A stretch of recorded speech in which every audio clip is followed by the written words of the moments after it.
Today on CCX News, looking ahead to a September special election. We'll meet the two candidates competing to represent Brooklyn Park in the State House. Thanks for joining us. We now know who will be on the ballot in the special election to fill the House seat held by the late State Representative Melissa Hortman. Democrat XP Lee will face Republican Ruth Bittner for the seat. Lee easily won a DFL primary, receiving nearly 60% of the vote to move on to the September 16th special election. I caught up with both of the candidates here at the CCX News station. With the matchup now solidified, both candidates for the House seat formerly held by Melissa Hortman are ready to get to work on their campaigns. The DFL candidate is former Brooklyn Park Council member XP Lee. We've built really good momentum. We're at a good pace. So really just to carry that through as much as possible through to the special election. And the GOP candidate is Ruth Bittner. I believe I have the skills to do the job, so I want people to be able to get to know me personally. So I would prefer that we can evaluate people individually as opposed to being a part of a group. For Bittner, some of the top issues she'd want to address at the Capitol include the state budget, fraud, and education. I also am very concerned about safety and crime in our communities, and so that is an area where I want to focus and would probably recommend increasing funding in that area. For Lee, his top priorities include public safety, health care, education, and infrastructure. Of course, we've got big infrastructure projects like Highway 252, the Blue Line extension, and just kind of building out the 610 corridor. Both candidates will have the next 4.5 weeks to connect with voters and get their message across about why they're the right person to replace Melissa Hortman.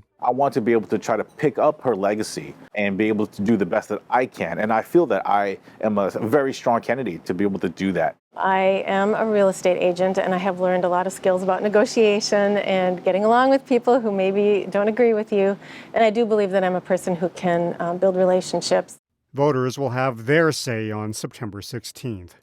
The Brooklyn Park Fire Department is bringing on some new recruits amid a staffing shortage.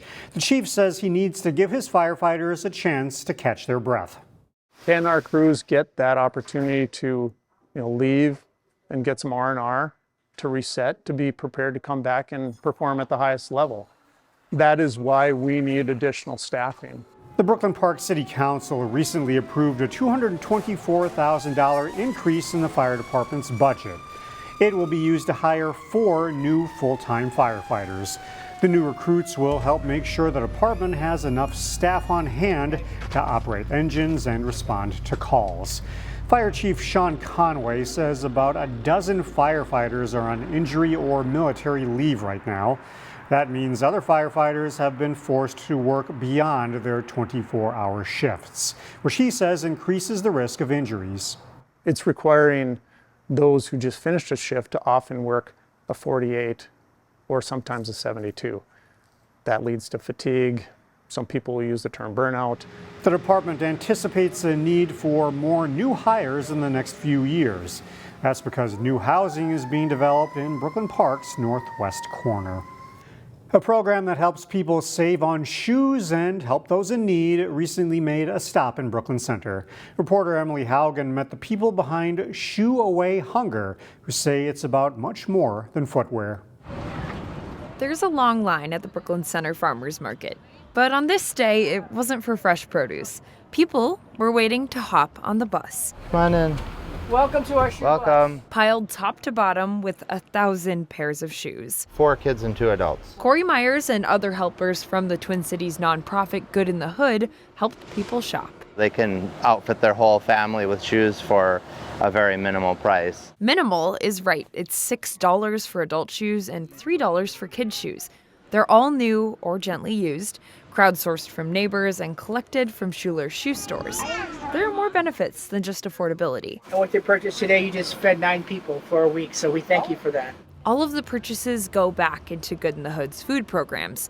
Meyer says the price of a pair of shoes could feed 1 to 2 people a week. It's just fulfilling to be part of something where you're helping everybody that's involved in it. Everyone, including Tiffany Langer's family. Every little bit helps, definitely. She's got 4 kids. That makes the cost of shoe shopping add up. A bus like this makes back to school a little easier on the pocketbook. The kiddos, most of them found different ones and ones that they're liking and hoping for, so it's really cool. Including her daughter Eden. My favorite color is purple. Perfect, because she scored some purple Nikes. And of course, as for helping others, her family's all for it. It was great. In Brooklyn Center, Emily Haugen, CCX News. The Shoe Bus travels around the metro year-round. You can learn where their stops are and how you can donate at ccxmedia.org. And finally, some of the best views of Maple Grove thanks to the people who live there.